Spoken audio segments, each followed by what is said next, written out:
There you go. It's 6 o'clock, I'll take roll call now. Mr. Fullerlove. Here. Mr. Dominic, absent.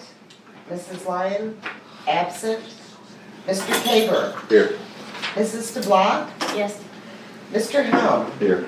Mrs. Cleveland. Here. Pledge allegiance.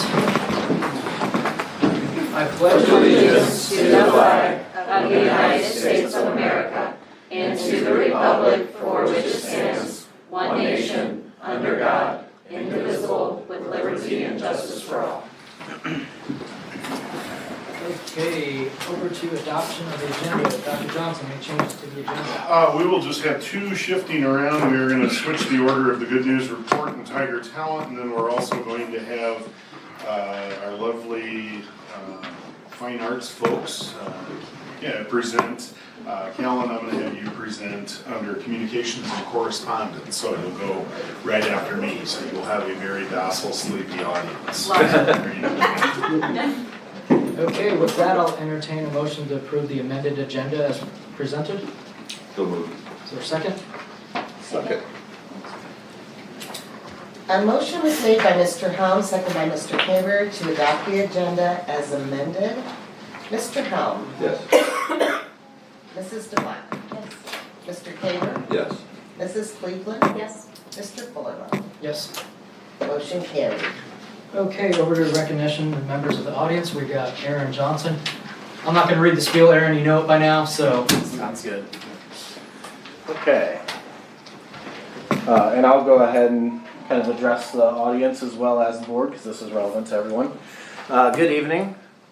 I'd like to take this opportunity to introduce myself as a candidate for the upcoming Sherrard School Board election. It is on April 1st, as you guys already know. I want to inform those who may have seen my previous communications that after careful consideration of the format and requirements, I've decided to not participate in this Sunday's union-sponsored open house event. I believe productive dialogue requires a free and open exchange of ideas in an environment that respects diverse viewpoints. Instead, I'm going to focus my efforts on connecting with our community through continued neighborhood campaigns and a special open house at two separate dates. One will be at 10:30 this Saturday, the 22nd. The other will be Monday, the 24th, at the Beanfield. Both dates will be at 10:30 in the morning, and it is approved by the owner. I remain committed to transparent communication with all the stakeholders and about the educational priorities that matter to our district. You can also reach me on my cell phone. My number is 563-349-7070. Thank you for the opportunity to speak tonight, and I look forward to engaging with the community through this campaign. Thank you. Thanks, Aaron. Standard disclaimer, because this is a school board meeting, we don't normally have the political, so the school district does not endorse any political candidates running here or there, and the candidate just focus on school board business. But thank you. Okay, moving on to Tiger Talent. Yes, Tiger Talent. This is obviously the high point, this second place high point every month for me. The first is sharing everyone's company at these meetings. This was born from an idea when I was recovering from surgery, not a true story. What would be a great way to recognize the best people within a district, the Sherrard district? Literally, the best way to put this is if we have a candidate for a teaching position, an administrative position, or a prospective family moving into the district, who are the people that I would want this family or this candidate for a teaching position, who would I want them to talk to, who would I want them to meet? Because these are our best and our brightest, and simply a conversation with these people would let everyone know Sherrard is an awesome place. So with that introduction, I will turn it over so we can watch a wonderful video on this month's Tiger Talent Award winner. What number does it show? For the volume? 17. Oh, thank you. How about 25? 21? Okay.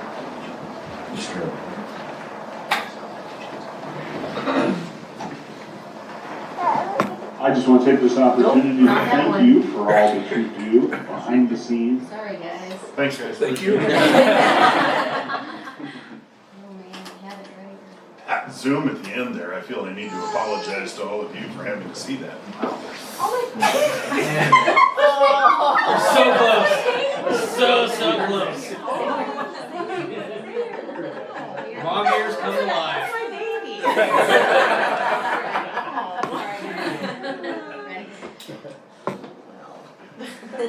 We're proud to present Madison Barnhill, Maddie Barnhill, as our Tiger Talent. Mrs. Barnhill always has a students and for the staff. Everybody's just happy to see her every day. Well, I think one of the things that Ms. Barnhill does really well is just being a very good public face for our school, right? It's like how you expect a teacher to act, pretty much Ms. Barnhill follows that to the T. Whether it's her behavior, how she interacts with her students, how every lesson starts with her. When she started here, she was like just the perfect fit. Maddie first came to Sherrard District. She student taught at Winola. I actually had my daughter as her first class. Then she was hired at Mercer County, and I think she spent a semester at Mercer County. Then we hired her 4 years ago. 5 years ago.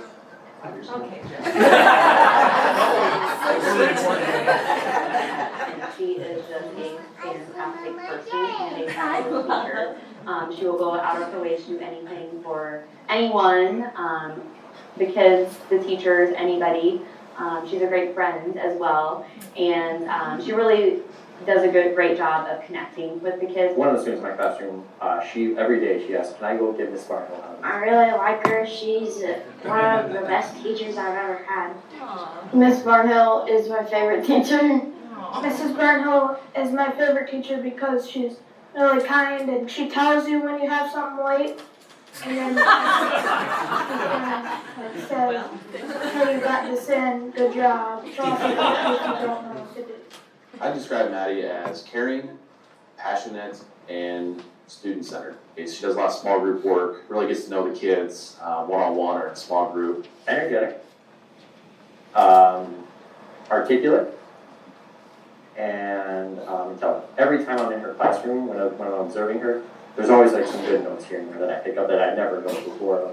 If you look around her classroom, there's always something on the walls, whether it's something that they're working on that week, or something that they're going to know throughout the whole year, and she does like very good artwork on it. So like works very well with the kids, and just anything that you feel like you need in that classroom, you can see. I know I can count on her. We've helped each other out. If when she took maternity leave the first time, I helped her out, and anytime that I've had to be gone, she has helped me out. So we just know we can always count on each other, and I love that about her because I know she'll do anything. She's really nice, and she got me into Harry Potter.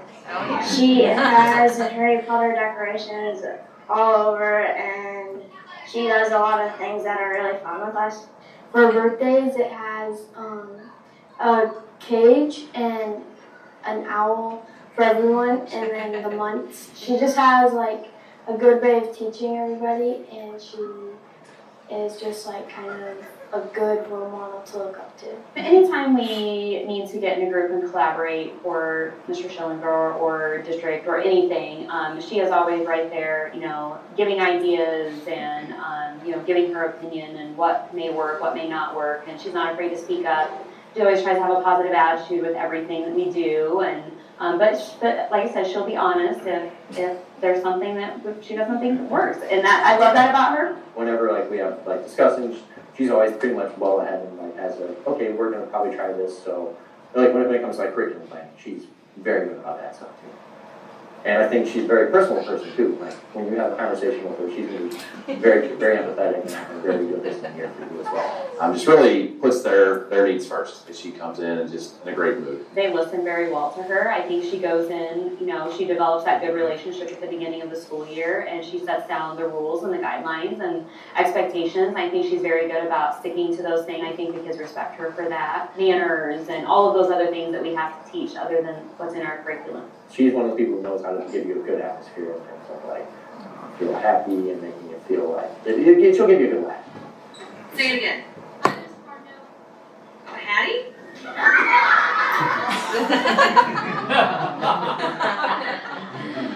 Those are the kind of people you want to work with. I just think this is a very well-deserved award for you, Maddie, and you work hard every single day, and you give it your all, and I think you are amazing, and so happy that you are one of my team members and dearest friends.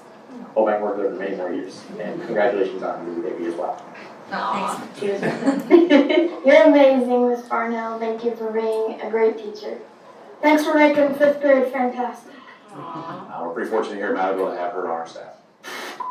She just she doesn't yell, but she's normally pretty nice unless you're not nice to her. She only gets mean when somebody's doing something bad. She's usually not mean.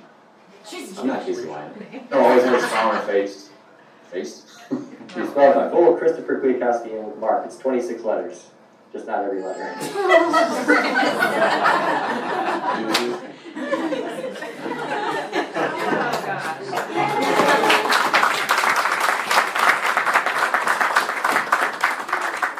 Okay, so the two magic questions. Number one, what was the cover story to get you here? They said I was talking about the wax museum, so I was prepared for that if anybody wasn't here. I don't wanna know though. Don't put it to a vote, because I'm sure they would rather hear from you. Yeah. Second, who do you have here with you that you'd like to introduce I tonight? need to go back and see them. I keep hearing myself. This is my husband, Patrick. That's my daughter, Elsie. Can you say hi? And this is Hendrix down here. This is... One big baby. Aww. You broke the cover though. That's my baby. Don't feel bad, she would have heard it from the parking lot. I was like, why is there a baby here? I was like, wait, that sounds like my baby. So, well, thank you. We're so glad you're with us tonight, and we're glad you're with us in general. And on behalf of a grateful Board of Education and Administration, congratulations. Thank you so much. Here's a ball. You can bring in the face.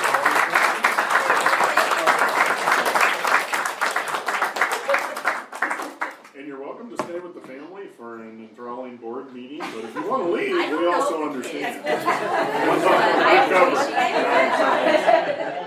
Thanks for bringing the kids. Everybody. That was so sweet. Supposed to do this in October, but. I had a baby, yes. At least I'm not like massive right now. So. Thank you.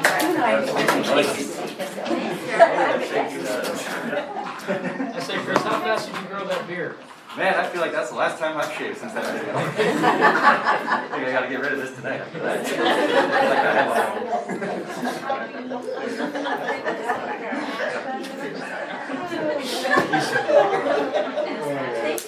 It works. Yeah. I'll get there. Okay.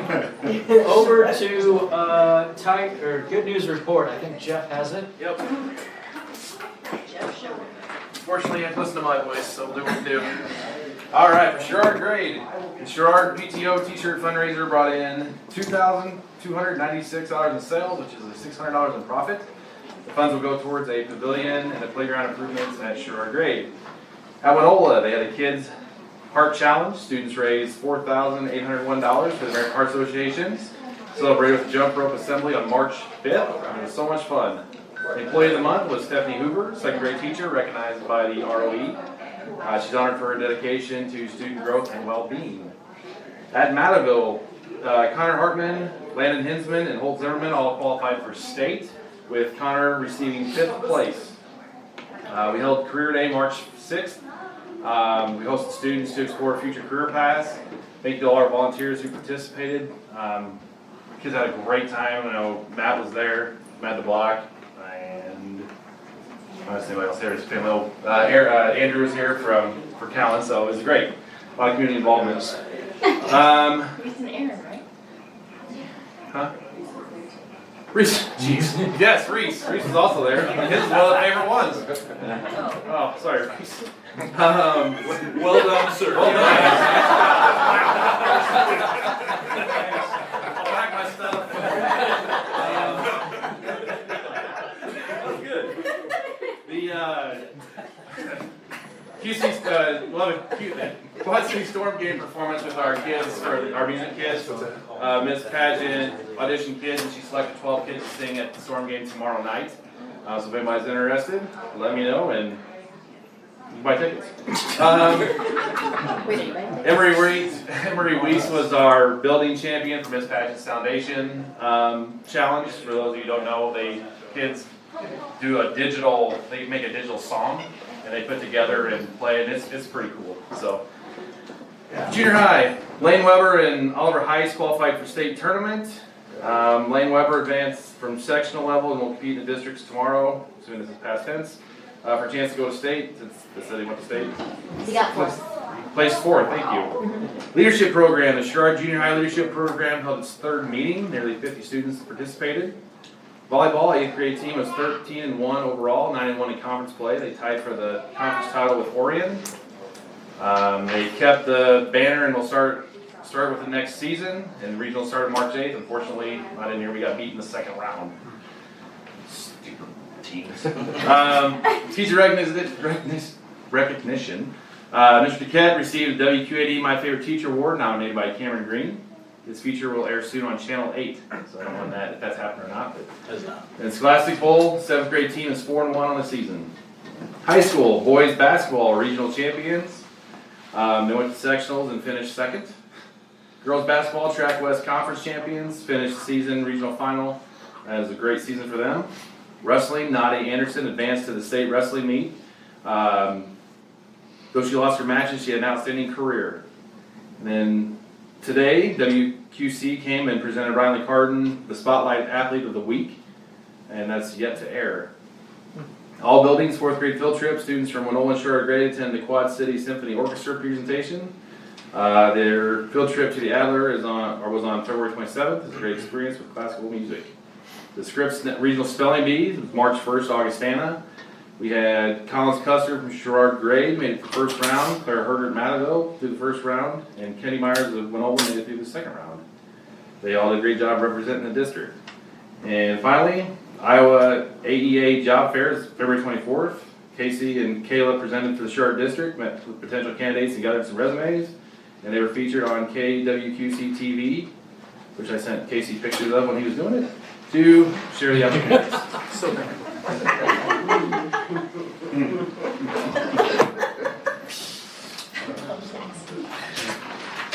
Okay, thank you, Jeff. Yep. I'm happy to rescind my retirement.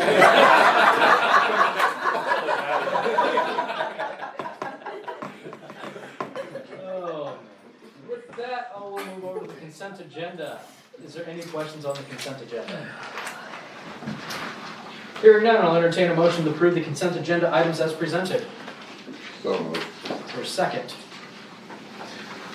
So second. A motion was made by Mr. Kaber, seconded by Mr. Helms, to approve the consent agenda items as presented. Mr. Kaber. Yes. Mrs. DeBlock. Yes. Mrs. Cleveland. Yes. Mr. Helms. Yes. Mr. Fullerba. Yes. Motion carried. Over to you, Dr. Johnson. Good evening, everyone. Our first item to discuss is the dual credit partnership agreement with Black Hawk College. Now, we've had an agreement with Black Hawk College for quite some time. Black Hawk has a new president, relatively new. He's just entering into, I think, like his 13th month, if I remember what he said. He's been extremely active, as has his staff, in reaching out and articulating with area schools what exactly it is that they're trying to do. So in addition to updating the dual partnership agreement that spells out, I think this one is 16 pages. The last one was a little bit shorter than that. They are looking for a growth mindset, and the more, and they're fine as long as if we can teach things internally with our staff, or if we have to send kids to Black Hawk, or if we have to bring an instructor here, they're interested in making sure the kids have all the dual credit opportunities that they need. They were very excited, they were very happy, and also in addition to the meeting that Tim and I had with the president and representatives, They also had an open house out at Blackhawk East that I went to with a number of superintendents from the area, and that was the first time I'd been on that campus in decades. And they showed us around exactly what was happening and kind of some plans for the future, if you will, so that they can continue to expand the community college level. So we understand that college, a 4-year institution is not for everybody.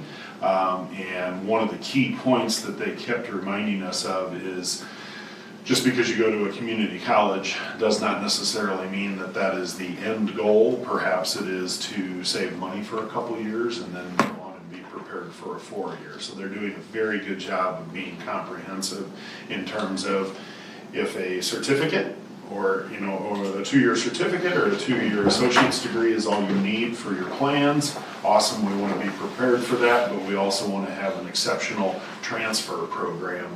So if you want to come here for 2 years, you can get into the 4-year institution of your choice. So very happy with what Blackhawk is doing and their active communication, and thank you to Mr. Warnington for being here with me, because he is on the front line of that, so he knows exactly what questions to ask, although they came pretty prepared.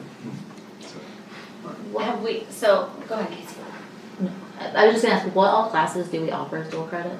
Oh, gosh, there's a bunch. I'll have to email you because I know it's English 101, 102, we've got speech, psychology, dual credit welding, dual credit phys ed, next year dual credit government, and I'm missing a block of classes here, so I'll be sure to get that information, Dr. Johnson. And also what would be considered under the dual credit vocational, Mr. Asti teaches. Okay, that's what, So, yeah. I didn't realize that dual credit vocational was an option until recently, so I just wanna make sure that we were taking advantage of that. They're very good about reaching out to us and say, what can we do for you? What do you want to offer? And so, while yes, they want to build their enrollment, they're very, very thoughtful in meeting our needs. Have we ever had a relationship with Western? So I tried to work that back then when Dr. Minster was the head of student advancement. I think I brought her to talk to Tim, but it wasn't dual credit. Concurrent enrollment. It's concurrent enrollment, so you would not get credit. You don't get high school credit. You don't get high school credit. We just released them from the school day so they could go take a college class on their campus. Okay. I don't know if that's changed or not, Okay. but we did look into it, and we were trying to see if there was any alternatives to what Blackhawk has, so we could have the best of both worlds, and there wasn't anything unique that Western could offer that Blackhawk couldn't. So I asked when we talked about this at our strategic planning meeting on Monday. I just, having a freshman in college now, I know some of her peers have come into their freshman year with 30 to 40 hours of credit already. And I think, it doesn't matter, Caitlin it looked like 12 maybe. So some of that was based on her efforts, I believe, so that's her own issue. But I'm thinking to get 30 to 40, other opportunities that others are offering. And this is from Cambridge School District, so it's not like we're talking about, a suburb or something of that nature, so. One of our issues is, which we talked about in our group, was that one of our strengths as a school is we offer so many offerings in different pathways, and there's a finite amount of students that are able to take either they have to typically pick between AP class or a dual credit class, or communication and tech 1 and 2 for more of a career path, or the AP track as well too. So again, that's one of those things we're always seeking additional opportunities. How do you see like an AP versus dual credit? Which one do you see more beneficial? I can't answer that because it's up to the individual student. They both offer college credit, assuming that you get a 3 or higher on the AP exam. It's really hit or miss. I would say, that's not a fair, I was gonna say the AP is more academically driven and focused, but that's not a fair statement because it's a college level class. So the dual credit is a college level class, so. What's the difference in the two classes though, like content wise? From my perspective, and I did not teach AP, but from my perspective as a former high school principal would be that It is more the dual credit, let's look at the dual credit English. The people that we had teaching dual credit English at United Township was also the same person who taught the English portion of the integrated studies courses, where it was a blocked course with both social studies and English. We called it the critical thinking program. So what I saw was, and Brian Scow was his name, what I saw was when he was teaching the dual credit course, that was much more aligned with your basic freshman course for mechanics, composition, for example.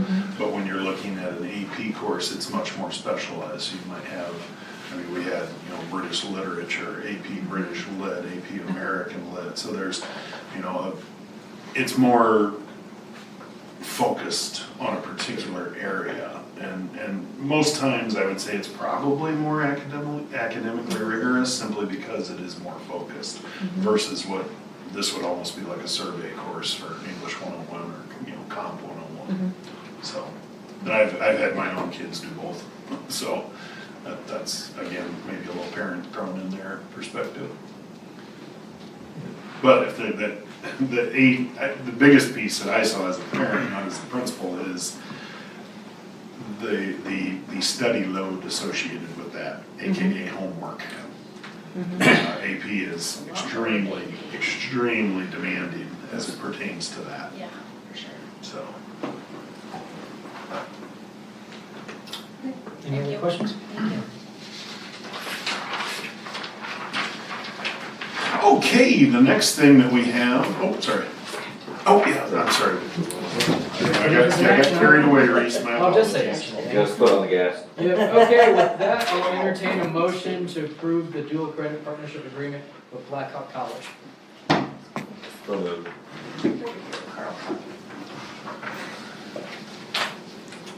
Second. Oh, sorry. A motion was made by Mr. Helm, second by Mr. Kaber, to approve the dual credit partnership agreement with Blackhawk College. Mr. Helm. Yes.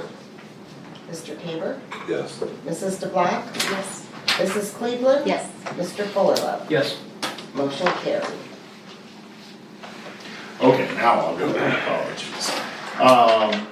One of the things that we've been talking about quite a bit, and you've read in my weekly updates, is essentially the uncertainty that's associated with what's happening in Washington, D.C. as it pertains to the Department of Education.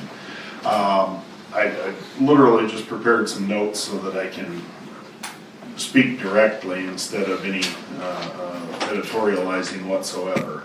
To say that there's been considerable stress amongst people in my position with what's happening with the demise of the U.S. Department of Education, we don't know what it means. So I think that part of the stress is coming from the fact of something that's been in place for 45 years is probably not going to be in place much longer, but also the uncertainty of the whole setting and what exactly is happening versus what is going to happen in the future. The complete elimination of a cabinet department would take congressional action. However, if you just look at the workforce, they've dropped about 1,600 workers already, which is 40% of the workforce. Now, the one thing that the U.S. Department of Education is known for is paperwork, and it takes a lot of people to do those things. And having been involved with the U.S. Department of Education on multiple levels, particularly with grants and civil rights, you're oftentimes dealing with people. There are interviews that take place when you're getting to the bottom of these things, or if you have questions. So it's not something that just can simply be replaced by a document online. It's a give and take situation. Now, having said that, I would not consider myself a tremendous fan of the red tape that comes with the Department of Education, so I don't want to sit here and sound like a cheerleader for it. But the problem is that you have a workforce that's at about 60% of what it is, and it's anticipated in the next few weeks to be about 20% of what it was a couple months ago. I don't know where those functions are going to go. That's the biggest part of the apprehension. I have no clue. Information on what programs and initiatives are going to be discontinued has not been shared. The only thing that we have received as educators is a rather threatening dear colleague letter that basically said, you don't do these things anymore. okay? And that's public knowledge. If anybody's interested, I can forward that to you. It is worth noting that the dismantling of the Department of Education, what we're watching happen right now, doesn't have the as advertised impact. And what I mean by that is if you were to eliminate the Department of Education in, for example, any of the European countries, okay, that would have a profound effect on what is taught and how it is taught. In the United States, all that rests with these folks right here in our board policies. So what is taught and when it is taught has, I can change that more than the President of the United States can as it pertains to Sherrard. Okay, so local control in the United States is still a sacred cow. So these are the people, again, together with administration's recommendation, who decides what is taught when in American school systems. The Department of Education had last year a relatively modest, for the federal government, budget of about $250 billion. Now that's a scary number until you realize that's less than 3% of the total budget, okay? And they're not there to dictate what students learn, as I said, but their main jobs are to enforce civil rights protections, to distribute federal funding to high-need schools, to regulate student loans, and to ensure accountability for educational institutions. In essence, all functions that are designed to create a fairer, more integrated, and more economically mobile society.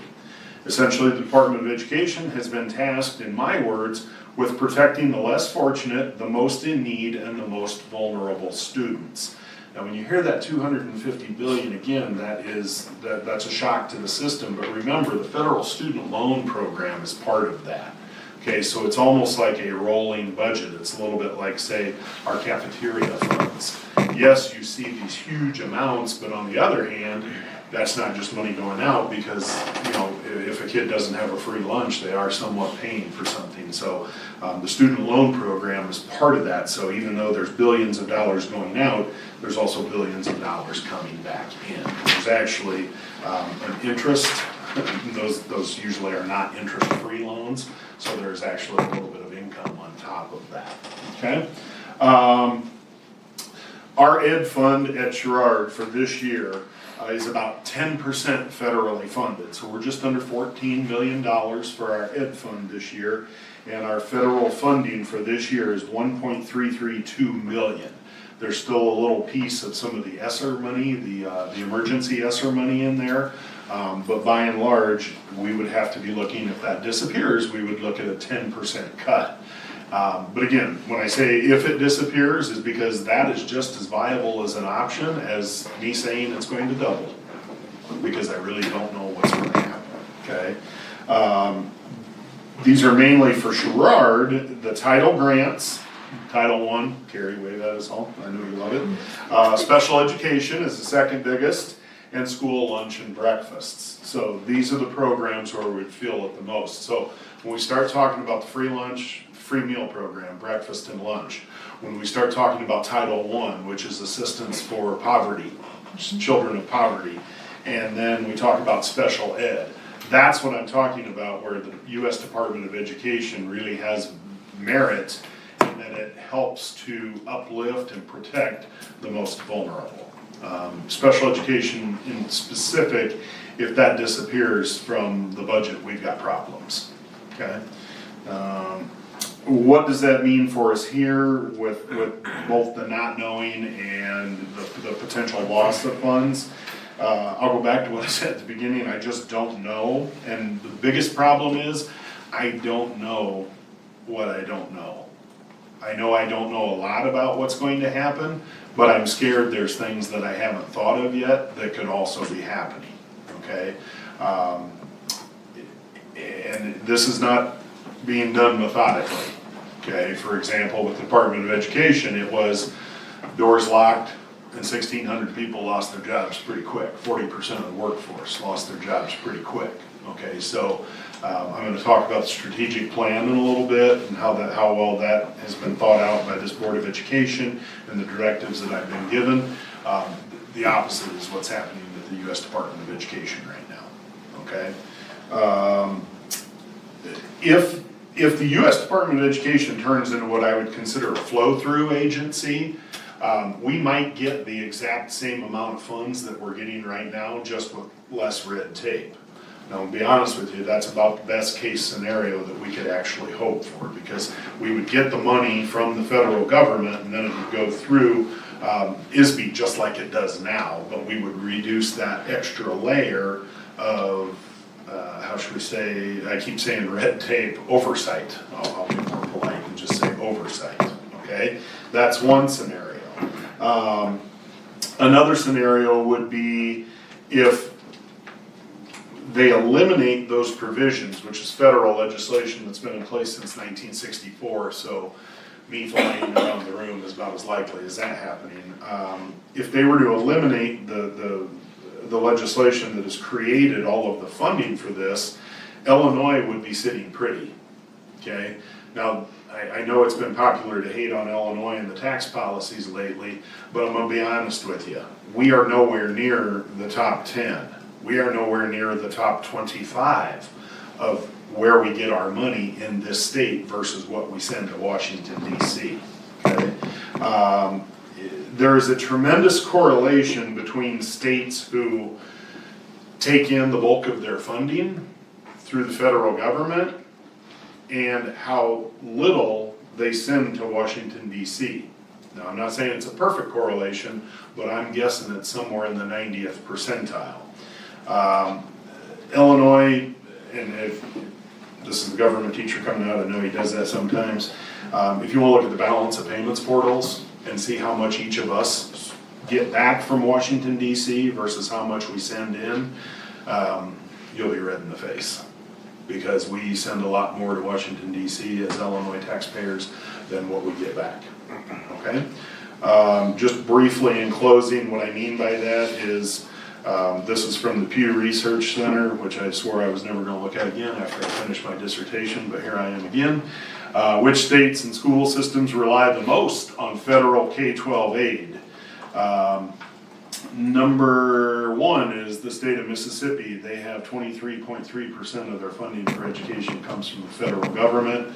South Dakota's at 21.7, Montana at 21, Alaska at 20.5, Arkansas at 20.4, North Carolina 20.4, Kentucky 19.8, Arizona 19.7, Oklahoma 19.5, Tennessee 19%.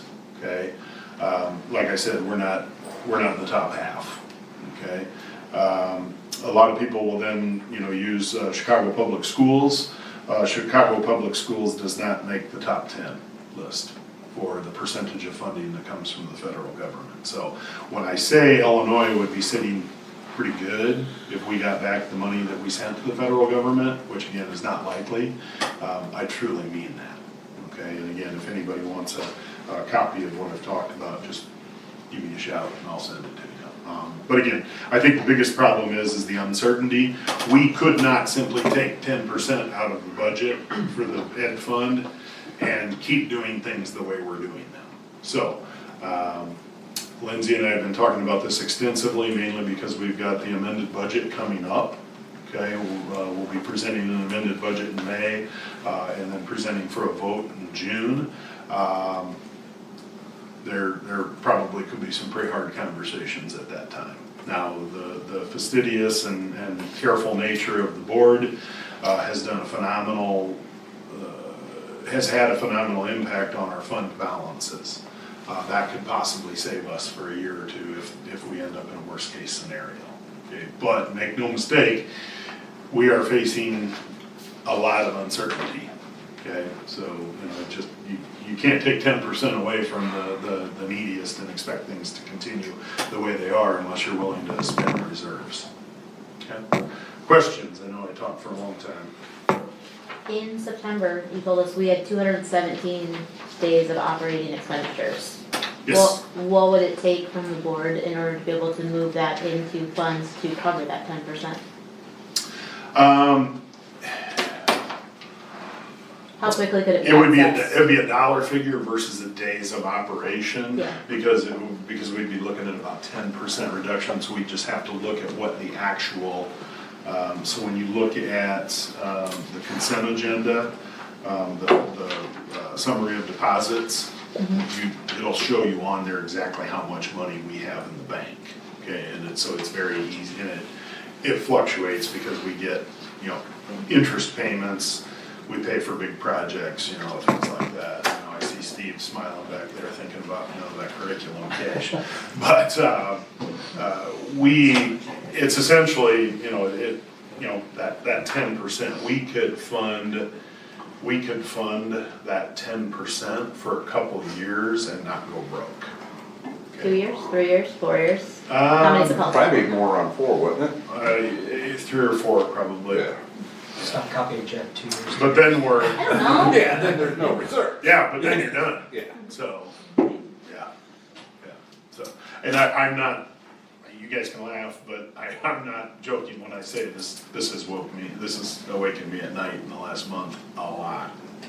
Just because, I mean, it's like the boogeyman is here. Well, it's our neediest population, but at the same time, it's not, when we look at our staff, and, because obviously the only other way to find the money is reduction in staff. Right. But at the same time, we've been committed to retaining staff. That's why we didn't invest the ESSER money in unsustainable people positions, because Right. you don't wanna let anyone go, and at the same time as you wanna let anybody go with the economy the way that it is, because they're people.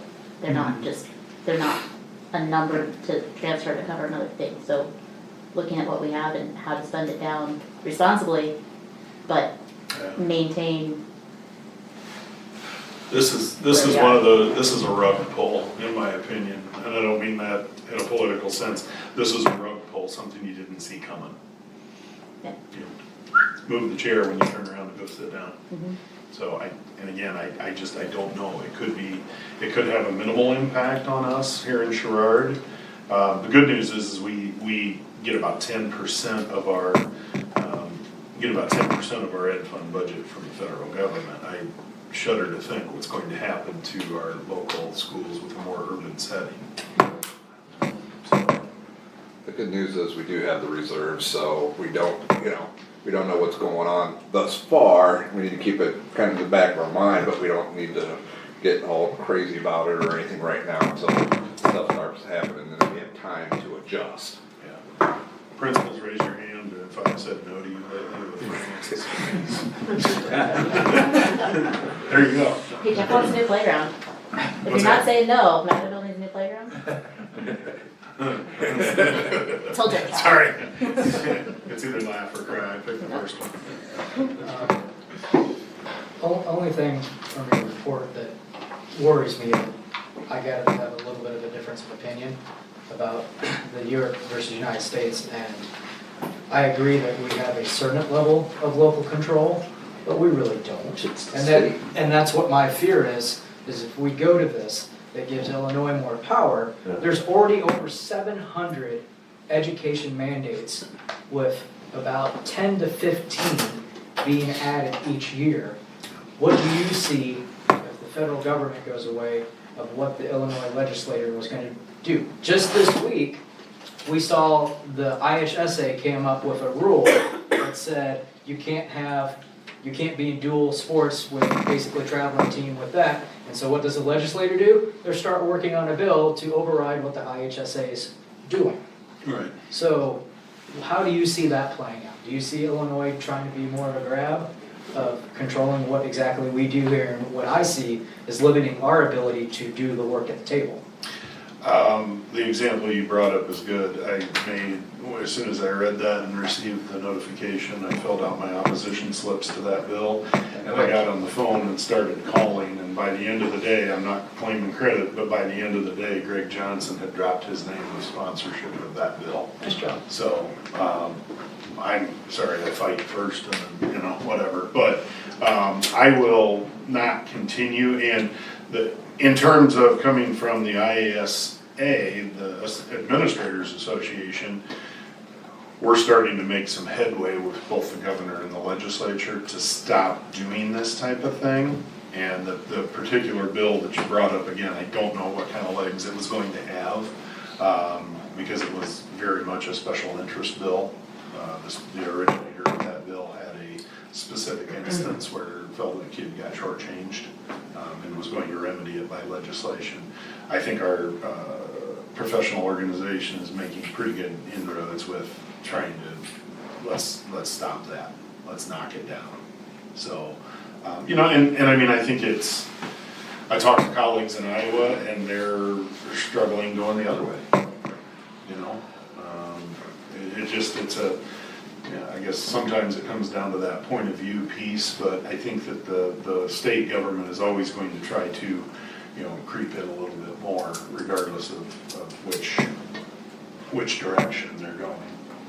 So on that same topic, Common Core standards were supposed to like make it so that all the states were teaching the same standards, and now not everybody does Common Core, but most still do Common Core standards. Is there been any discussion about like that changing or going away, at least in Illinois, or is it the like forgotten, hated child that everybody hated and now just accepts? I think what'll happen is states that have seen any kind of an impact in a positive way will probably continue to do it even without federal oversight. But the states who, to put it bluntly, need it the most will not do it without federal oversight. I mean, you had to listen to the government teacher come out, now the history teacher's gonna come out. We got a lot of examples if you start looking at US education from say 1950 onward, in things that some states did very well and other states absolutely refused to do until the federal government told them, you're going to do this because it's what's good for kids. We've got an awful lot of examples. Where's Illinois sit? With which part? Illinois would be very overbearing, to Reese's point, and controlling. So they're not likely going to get rid of Common Core standards. I think once you take the money out of it, I think that there's discussion to be had. So a lot of places have been, you know, let's face it, that's how the Department of Education got you to do things. You don't do this, you don't get your funding. Right. So, sorry. No, I was just gonna say, I'm glad you said the money component, because if we were gonna get rid of it, because other states can, they would have done it by now. You know, it's very difficult when I was working at the Arsenal of explaining the difference between the Iowa Basic Standard Test and the test we had, because Illinois is much differently. But when you go to greaterschools.com, like Iowa Test Federal, I'm like, well, the tests are like this because we're still on Common Core, and Iowa's not. So I'd be curious, because if we would have done away with it, we would probably have done it by now. Because Common Core standards are what drives our curriculum. How we teach it is up to us, but we have to meet the standards. Granted, a lot of unknowns and everything, but I mean, federal government stops kicking in their money. Chances of Illinois, you know, supplementing that at all? No. Given the budget outlook, I don't think so. Yeah. Where'd the marijuana tax go? Where'd the marijuana tax go? Isn't that what Colorado did with theirs in California? Up in smoke. I'm so glad you said that, Dan, because I was biting my tongue. I mean, it's undoubtedly, it has helped. It has helped move towards a balanced budget, no question. You know, now as far as the actual breakdown, that has been one thing you can say is that Illinois has a revenue stream, just like any other state, any revenue stream. The vultures come and say, hey, we want some of this for that. So, but yeah. Other questions with my nice and uplifting news? What are you gonna follow that with? Yeah, what do you got next, Carl? Oh, now it's fun, I promise. It's not gonna be depressing whatsoever. Our strategic plan update is next. I alluded to the way we're watching the Department of Education events unfold. That's kind of the opposite of the way that myself and the board have approached the planning for the strategic plan. There was a lot of planning to get to the planning process. So if people have talked to, and I've heard this from a number of people, including my own family, that the board has been very good with over the last 6 months when somebody wanted to engage a board member on a question, You guys probably had a follow-up question that was more designed around getting information from the strategic plan. I think it was very calculated, and I think that some of the discussions that citizens have had with board members have been phenomenal. The thing to remember, and some of the feedback that I got, is this has been going on since July. Part of the reason it's been going on since July is it's part of my growth plan and annual evaluation. So we've been talking about this extensively as a group since July, and even before that, when Reese and I sat down and had my evaluation. A couple of things that we've been doing to lead up to this, the large and small forums that I've done with like Coffee with Carl, Cookies with Carl. There's always a board member there at those things so that we can talk with the constituents, see what's going on. And the availability of the public, I think, is one thing that has definitely increased in the last 3 years. And that was one of the things that I remember sitting in this room talking about a little over 3 years ago, was, that visibility with the community, making sure that people, know where we are. In each of the last 3 years, the board has conducted the district facilities tours, where we all get on a minibus and go and look at a critical eye at the buildings and the facilities to determine what it is that we need to do next, and that we can prioritize our spending. The priority list that I work with has been developed by those, not just our 10-year health, life, safety, but also the board tours that we've done. The whole board professional development has been guided by the strategic plan initiatives. So when we are talking about the IASB regional events or going to the III conference, it's been very good to make sure that everybody is getting something out of those and trying to channel it back towards the strategic plan. And then finally, the postcard initiative that we had, the statistics on this that Kayla graciously gave me, we reached 10,001 district households with our 6x9 mailers.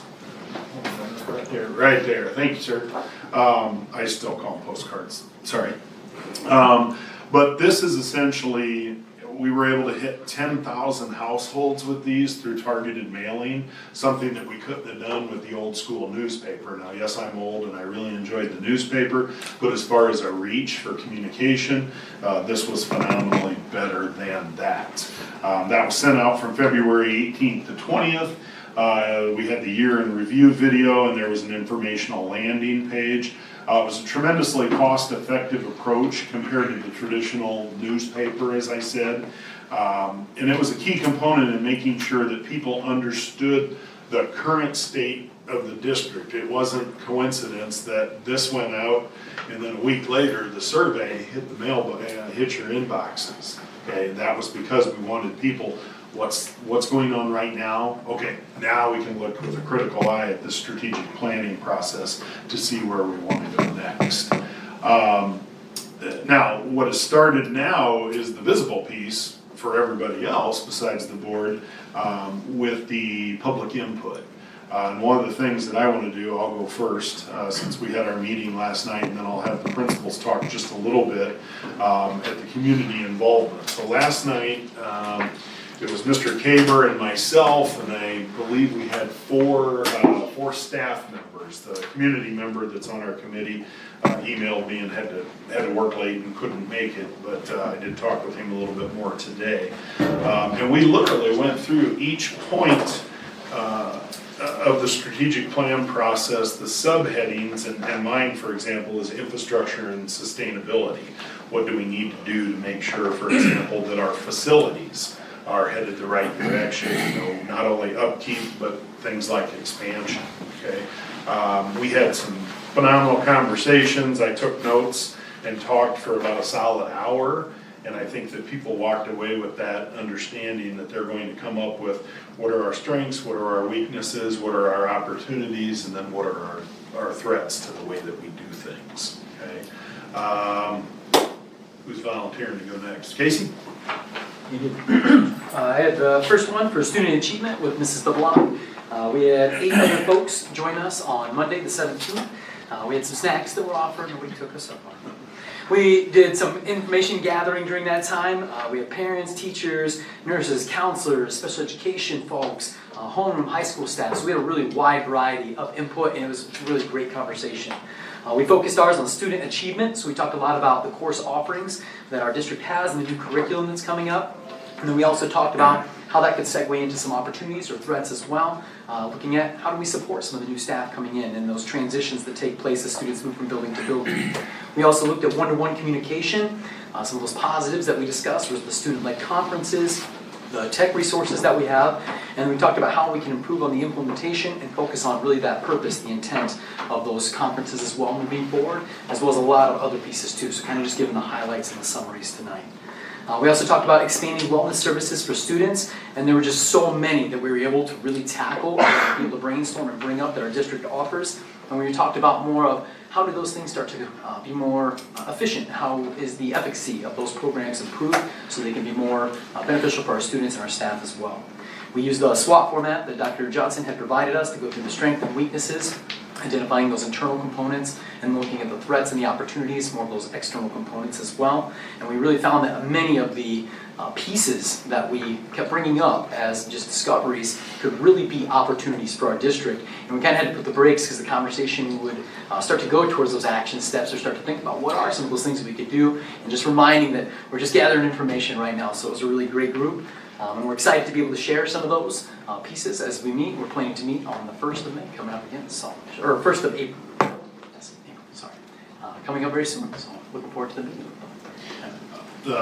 Tim, before I have you go, one of the things that we're planning on doing is, after the brainstorming, each committee will have 2 meetings.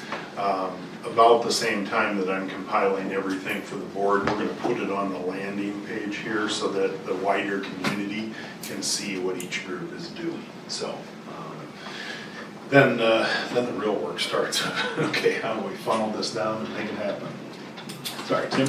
Yeah, I've got LOE 2, 21st Century Workforce. There were 3 of us there last night. Mrs. Lyon had a commitment at Boss Ed, was not able to join us, but very fruitful conversation, a lot of great ideas. Some of our key takeaways is, as I mentioned earlier, Sherrard does a great job right now of offering many avenues for students past high school. What we need to do a little bit better job of is publicizing, getting the word out, because many students, many parents don't really know the depth of what we can offer in regards to internships and job shadowing experiences and some of the courses that we offer and avenues that kids can take. We need to do a better job of publicizing and advertising and promoting all of those. Another area that we need to focus on is when we talk about internships and job shadows, frankly, a lot of those are focused on male-dominated jobs, and so we need to do a better job of finding opportunities for females and promoting females in some of those male-dominated jobs. And so we need to be very thoughtful in how we want to expand those opportunities. Other items that were discussed, we want to continue to expand and bring in the tradesmen, tradespeople to promote their avenues, the hands-on, the electricians, the plumbers, and the daily needs, the jobs that have daily needs. And so we want to be able to continue to bring people into the classroom, and so students can get face-to-face with someone in that position, then send them on a job shadow or internship experiences. We want to survey our kids, because even though we do get a feel for what our students want, it's time that we survey them, perhaps even at the junior high or 6th grade level. What do you see yourself doing once you graduate from high school, once you graduate from college? And so then we can tailor some of our offerings to direct student needs. Instead of, here's what we offer, what of these do you want to take? Rephrase the question is, what do you want to do, and how can we better prepare you? I have not typed all this up yet, but again, we're just trying to find the best avenues for life beyond Sherrard High School, so you'll have our notes here by Friday at the latest. Great group, though, good conversation. Awesome. Great. Yeah, I led the LOE for the Transformation Committee with Mr. Dominic and Mrs. Barber, and then Mr. Williams, Daniel, who works at the high school, was unable to be there. So we had a smaller group than what some of the others were. Our biggest focus was on the continuous improvement. So we spent the majority of our time talking about how we utilize or what processes we're using to really evaluate the data, really evaluate the information, and the money's coming in, the money coming out, the processes that we're using as far as staff evaluation, or it could be any number of different processes the buildings run, because a lot of times we'll do our school improvement programs, we'll have the strategic plan, but how often do we annually review those things, and how often do we bring that information like we're doing now, maybe a little more on a consistent basis. So Mr. Dominic really talked about charter document, as he called it, but as we kind of started talking about it, and really kind of leaned back into the strategic plan that we're working on right now, and really talks about parameters and processes, timelines, what data do we need, who's assigned to what roles, and how do we utilize that, how do we function to make sure they're really streamlining the processes as you all change or as we change. It just keeps going. It doesn't matter who necessarily sits in what chair, but to make sure we have a good process in place to make sure that we're always doing what's best for our kids and make sure you're utilizing that money. The second two are increased revenue without burdening the community, and then adapting to evolving state and federal education requirements. The third one was really kind of hard to figure out at this point, obviously with the changeover and the uncertainty of the federal government and what's going on there. So really, they all kind of tie back into a yearly or more often process of just checking in on what's coming down to us, what revenue do we have coming in, what other ways do we have that we can bring money in. And we talked about rentals of the buildings, we talked about different types of new solar farms that are coming up. Is that going to change or increase the amount of money that maybe would come in? Just looking at different streams in that aspect of things, looking at those things. We also did SWOT analysis as well. Some of the strengths we came back with, which you guys talked about tonight already, was the fiscal responsibility and the financial position we're in. That was a very good strength. The common thing that you always hear is, I don't want my taxes to go up. But again, what we talked about is the district has done a good job of not raising that tax levy, but in reality, the property taxes are still going up because the values are going up. So even though a lot of people know that, it's something that not everybody knows, and really making sure with the media stuff we do, make sure that kind of information is always getting out there. Along with the surveys, as we push surveys out, a lot of people are asking for survey. Well, I know in my 5 essential survey, I got about 18% of my parents so far that have filled it out. So, they talk about surveys, but then a lot of people just don't want to take the time to do it. So let's find that even balance. And then what we really want to do is, when we do use the surveys, regardless of what it is, making sure that as a result of the survey information, the data we collected, we are looking at making this change, and that way people start thinking, oh, they really are using that information. They really are using those surveys, and just trying to make sure that those things are out there as well. And then, that's about it. Thanks, Brady. Jeff? So I had Plan 3, the training and agile workforce. We just finished up at like 5:40, so I don't have everything pretty. It's kind of rough going right now. Ms. Schaefer was there, Ms. Cleveland was there. 6 of our 7 were able to make it. The one parent couldn't make it. As you guys know, it's hard to get 7 people one place at one time. It's kind of tough. We were fortunate though, because most of us had kids in the school, or had kids in the school other than one. So we got a lot of points of view from staff members, from parents, board members, everybody who, like I said, has kids, and we share a lot. We didn't get too far in, we got in the weeds a couple times, but some of the strengths we talked about, training our workforce is the amount of PD time. We have, well, it's not perfect, we do have a lot of days we do PD. And the money for PD, the money we have in our contract for PD, that's a lot of things that's awesome. That's things that are attracting people to the district. Talk about our communication's pretty good. Community's welcoming, supporting, different things going down. Teacher retention grants, technology training. Like I said, lots of good things. Dual credit classes, our athletic program. Like, why do people want to come here with that?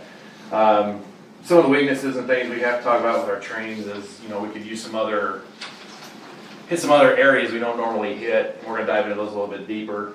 communicating to our staff what we need from the community, and trying to train our people that way. So another thing we talked about was difficult with the PDs. We have 3 different elementary buildings, which they're not too far away, but it's hard within that hour and a half time to get everybody to one place and go from there. How can we improve that? How can we laser focus in on things and get everybody covered at the same time? And then, of course, the alignment with, like Matterville to the junior high or from elementaries to Matterville, and just the connection piece of having a different hour PD and things. So those are things we're going to kind of talk through next time, which we haven't set a date yet, but it's kind of where we're standing right now. Thanks, Jeff. And then Carrie, you guys are going We are going to meet next Thursday. We have a team of 7 that we're excited about, though. We have, just so people know who's on it, Brian Adams is a high school teacher. We have Rose Williams, who's a high school teacher. Rachel Zimmerman is a parent in the district, and I know she's been a big part of strategic planning in the past. Deb Spangler, who is at Sherrard grade and also runs like the history page that isn't officially a Sherrard district page, but is out there, so it might be interesting to get that perspective, and maybe instead of focusing on current events, maybe we could, I don't know, look at some past events. Kayla's on that committee as well, and somebody else I can't remember. Just kidding, Grace is on that as well. And we are meeting next Thursday, so.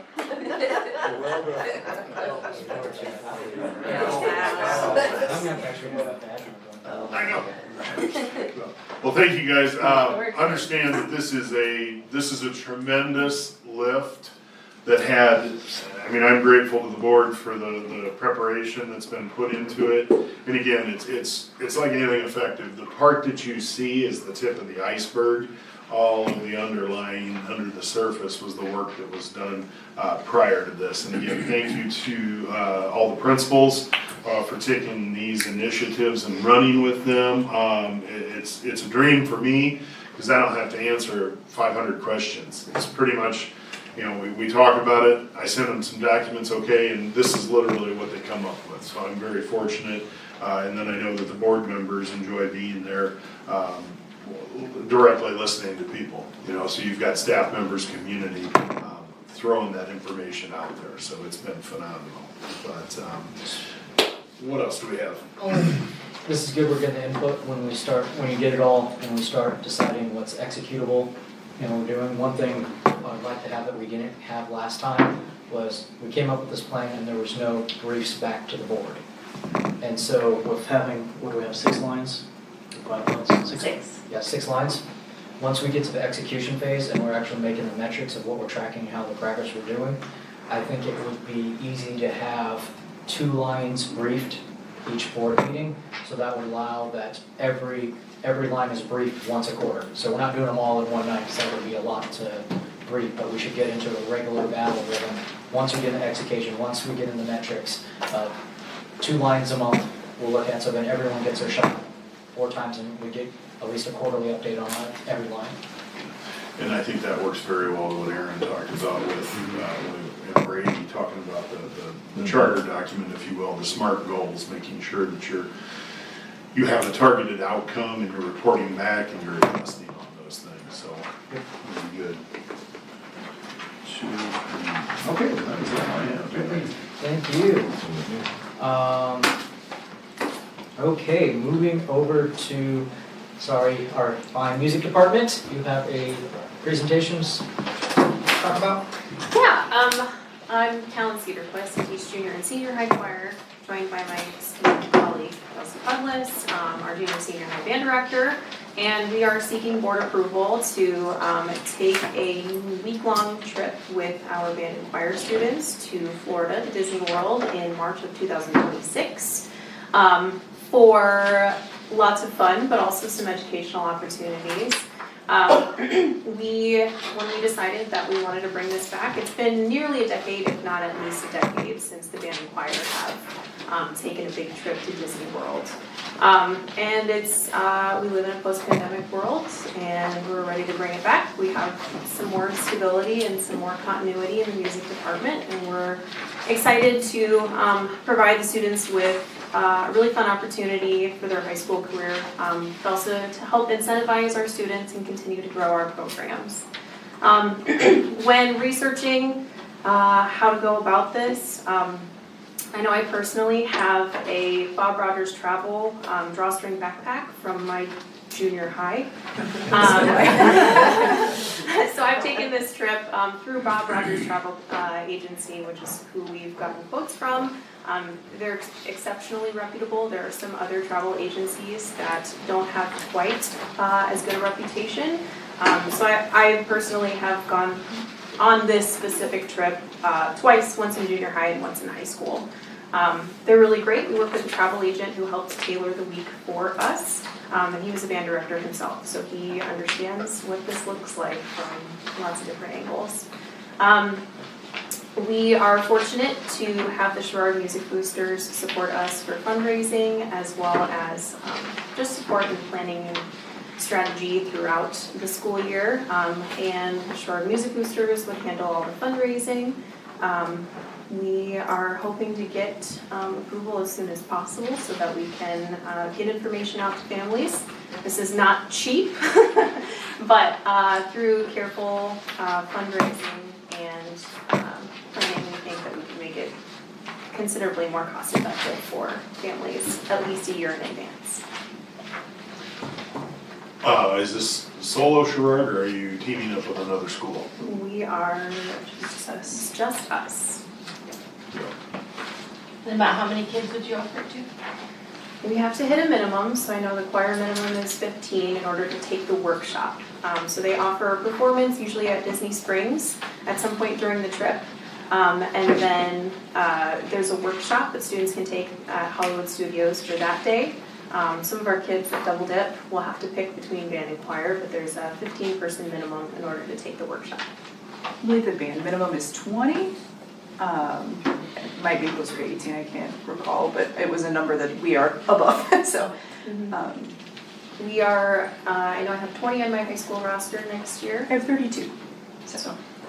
We are definitely open to all of our kids going, but that price tag doesn't look so attractive right now, which is why we want to get this out to students as soon as possible. Will the music boosters be taking care of most of the fundraising? Yes. Or at least under that umbrella? Yep, everything goes through Bob Rogers in terms of like payments toward the trip, but students each have a student account through the Sherrard Music Boosters. So all the fundraising would go through the boosters directly into Bob Rogers. Not to put you on the spot, but have you got some fundraising projects in mind? Yeah, we are turning in a butter braid fundraiser tomorrow. So there's famous butter braid. Yeah, I don't know. They took away our cheesecake, so we had to do something else. The literal cheesecake factory that supplied that fundraiser is been raised. It's been pretty good. So that fundraiser's done? Yes. Okay, so I want you to go back and chastise your kids, because the guy that looks like me walks in, and nobody offers me to buy a cheesecake. They're leaving money on the table, just saying. I mean, I don't have any cheese. I was gonna say, I'm kinda sad that none of I mean, them that's, can eat it off this way. I'm just saying that was the same. Yeah. There's still tomorrow. All right. There's an online form for butter braids that I will happily I'll bring 12 emails tonight. Yeah. Immediately as soon as I leave, you'll get an email with the butter braid link. Please do. I had to Google what a butter braid was. All those years of volleyball, and you never had to sell butter braids? You are so fortunate. Delicious. They're really good. Yeah. So this is not a financial ask, it's more of a informative and Yes. testing for. But we still have to approve it as a board, Yeah. because it's an overnight trip. So, because we didn't know that you're actually asking for a formal action, please get with Mr. Warnington, so we can actually get it on the agenda to make it a formal action, because we can't add it because it wasn't on the agenda tonight. Oh, okay. Okay. But as long as the band boosters are taking care of the fundraising piece. Music boosters, excuse me, are taking care of the fundraising piece, that, from the accounting perspective. Yeah, that's right. That's the big thing, so you don't need to wait on the approval for that. Okay, So. great. Yep. So you can start raising money, but I don't remember the last time we ever said no to a overnight trip. No, Rusty didn't want to take us to Ireland, so I think some people wanted to say no, but no. How many chaperones What's like gonna be the student to chaperone ratio? We're happy to abide by school policy for that. However, in order to keep costs as low as possible, we're super happy to open it up to other people, like other additional family members that would like to ride the bus to go along with. I think we were looking at least one for every 5 kids that attend, so. Geez, a 21-hour bus trip, I totally don't know if I can say no, but I'll Can I meet you try. there? Can we meet you there? My spouse and my child will definitely be meeting us there.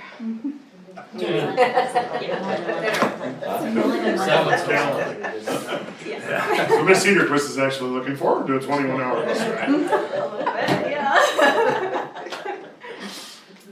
Well, both of I want to say that both of these ladies work incredibly hard. The kids love them. Their product that they put out, if you will, is awesome. So I had several comments, in particular, Pet Band from Peoria Manual fans. They very much appreciated that. So that was pretty cool to hear. Just random, I'm standing there with a name tag on, so I guess I. But day in and day out, they do a great job. So happy to have them. It's cool that you bring this back. I think my daughter went in like 2016, 2017, something like that. She loved it. So. It's time. Yes. It is. John for chaperone? If you want to ride the bus. As I recall, there was a bus problem on the way back, as I recall. So what a jinx it. Okay, thank you so much. Thank you. Okay, anything else for communication correspondence? No, sir. Okay, anything for future agenda items? Okay, hearing none, I'll entertain a motion to go into executive session in accordance with 5 ILSC, subsection 20, subsection C, subsection 1 through 12, 16, and 21. Is your second? Second. Motion was made by, this is Mr. Taylor to go into closed session. Those in